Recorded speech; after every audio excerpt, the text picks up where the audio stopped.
kids, eh? They do the funniest things. Kids just, they're out there exploring. They're just avid little explorers. They not know what they do. They not know anything because their brains are small and full of small amounts of information. So they have to discover, like they'll discover what might hurt them, They'll discover what they like to eat, what they don't like to eat. They'll discover that certain things they shouldn't do to people. All the hard way. as it should be. This is what has got us this far in the great journey of evolution, But this thing, kids hugging, that's no big deal. Or so I used to think. Now, you could be forgiven for thinking this is something along the lines of some wacky thoughts. And it most likely is. I don't know if you remember, I think it was last year, the whole thing about asking babies permission to put their nappies on. I believe by some crazy-haired Australian woman was pushing that about, about teaching babies about consent and asking babies for consent, as if that was a really solid idea. So, hello baby, I'm going to change your nappy now. Is that okay with you? I'm a baby. Oh, Balthazar, little Simeon doesn't want us to change his nappy. He's not given consent. Well, I suppose that's his way. That's his way of telling you that no. Yes, if he won't give consent, then you must respect his boundaries.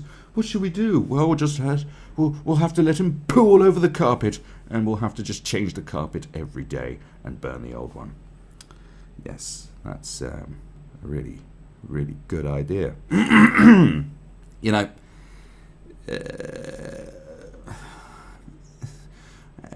Teaching kids about what? About consent? Is this where we're headed now on this one? Probably, yeah. Parenting culture can be too fussy. But we should give children the tools to say no when they don't want physical contact. And you've got to admit, like, the early noughties, maybe the late 90s, early noughties, with, the pedo-geddon, as it was called in that classic Brass Eye special. It was, I think that's responsible for a lot of this, fussiness of the fact that kids are just wrapped up in cotton wool and bubble wrap with, 16 bulldogs attached to them to ward off any predators. Whereas the data sort of shows that the chances of you getting kidnapped or fiddled are like, quite minute. I think that was a bad period, pedo rage. It's definitely set us off onto a path of nonsense. But give children the tools to say no when they don't want physical contact. Now this this could really blow up in your face. Okay. So look, I don't remember being ordered to hug people when I was a child, but I remember being made to hold hands, sweaty, papery, vice-like, limp God. All the hands one has to hold as a child. It's not a big deal, and of course it's unavoidable, for safety, but I remember disliking it, the sense of obligation, and the fact you never knew what hand you would get.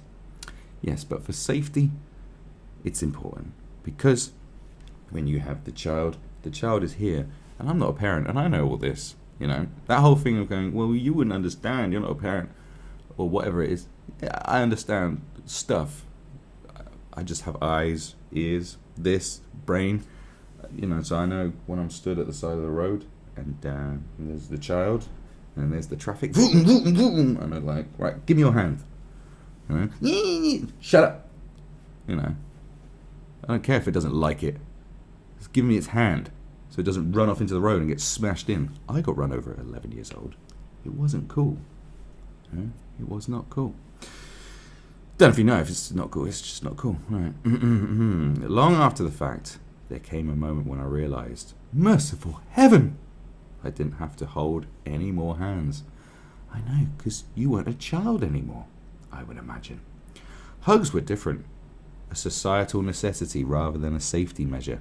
And in the 1970s and 80s, the golden age of kiddie fiddling, and probably the 90s, not such a golden age, they were also something from which you couldn't opt out.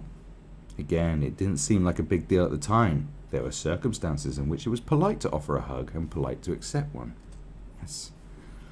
That's right. Weathering a bad hug meant standing still while someone crushed you vaguely to their midsection before wandering off to do something else. If you didn't enjoy this, too bad. So what? Yeah, that's like, hugging relatives and stuff. We'll get into that. This isn't the case now. These days there's something called bodily autonomy, which I know about thanks to a video. Great. Well, wonderful video. Now, we're not going to watch the video because I don't want to waste my time like this woman has. A friend sent it to me this week after a kerfuffle about hugging blew up with my kid. Hugs, in case you haven't noticed, are the subject of a small but fiercely debated subsection of parenting that falls into the category of things I would once have thought ludicrous but about which I am now almost entirely deranged. Kids hug each other. Yes, they do. And sometimes, in their exuberance, they knock each other down. Several years ago, a friend's 2-year-old was sent home from daycare with a note pointing out that he had hugged a friend and that the friend had felt uncomfortable. That was the language used, that of an HR investigation into Miles' sexual impropriety. My friend and I laughed and mocked the other mother for overreacting. As you should. It seemed part of a broader context in which people go around avoiding physical contact for fear of triggering a lawsuit. It seemed woefully precious. When an elderly friend asks my kids, in a wheeling fashion, "Do you have a hug for me?" I don't think it will kill them to oblige. That's right. That's what I used to think. Oh no. But then a kid hugged my kid and she didn't like it. This happened several times. He asked to give her a kiss and she very rudely said no. A complaint came in from the kid's parents that her... sorry, I've lost my... that rudeness had hurt his feelings, and off I went. Well, come on, mother who wrote the letter about it hurting your kid's feelings. So, my daughter was not put on this earth to comfort your needy son, I thought, as if they were 4-year-old players in some wild new chapter of #MeToo. Okay, you actually said that. Well done you for dropping in a #MeToo about a child hugging your daughter. I didn't say this. I sent a measured response. Oh, well done. Well, there's a little clap for you. Well done you. Hey, here you go. Hey, you do you. She was protecting her son's feelings and I was protecting my daughter's. And this was a fuss over nothing. But it struck home more deeply than I might have anticipated. I showed my daughter the video about bodily autonomy and watched as she took it in. It was an animation showing kids how to politely decline unwanted physical contact. A lot of parenting culture is over fussy, but this felt different. A new way of socializing, particularly girl children. What? Girl children?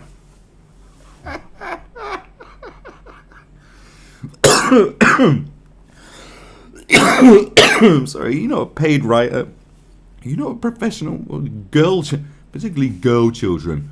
Girl children, boy children, girl children. I want a girl child. When I have a baby, I want a girl child. Okay, girl children. Girl children, is that what we're going with? Is that how you're going to sign off? Anyway, particularly girl children. To expand the range of what they can decently say no to, I was blindsided by how great it felt. Okay, Mrs. Mop. Emma Brox, you are a Guardian columnist. So I'll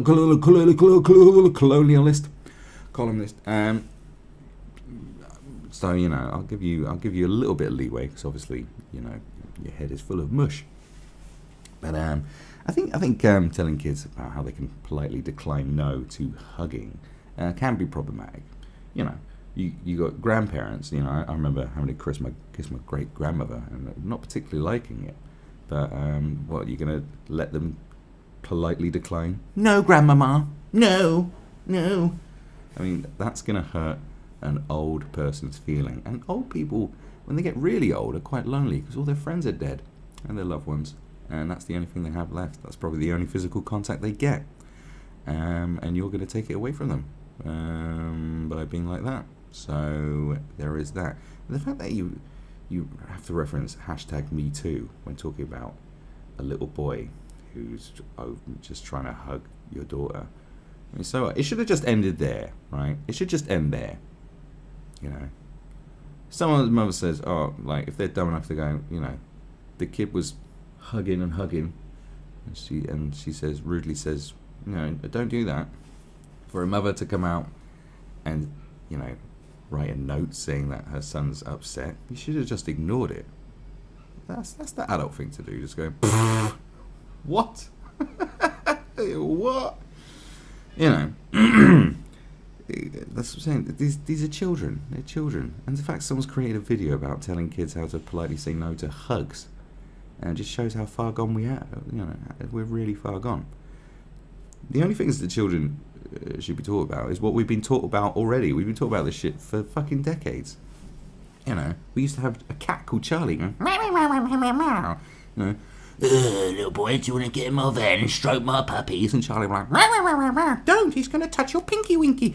And that's all. It was like 30 seconds advert, and that taught me not to get in a van with an old man. Not particularly just old men, all kinds of perverts out there, I suppose. That was enough, and that's what you need to know. And then, you know, your daughter said no rudely. Well, fine, good. She knew what to do. Push it. Oh, what is this article even about? And he had to reference me too. There's nothing in here. This is the most pointless thing I've seen. How long? You know, this is pointless. Do you realise how pointless your writing is? This is why I do this now, on these columns, just to show you how pointless these people are, and they're pointless articles that are just nothing, just nothing. Just yeah. This is what all the donations to the Guardian are funding. Well, I hope you're happy with how your money's being spent. Must be fantastic.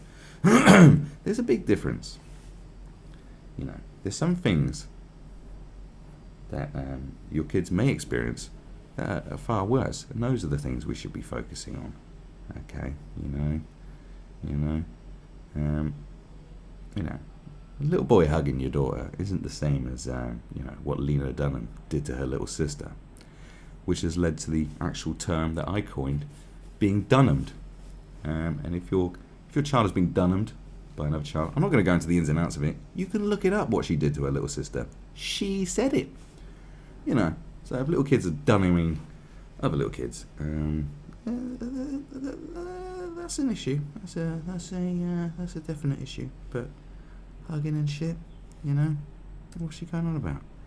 Kids hug each other, and sometimes in the exuberance they knock each other down.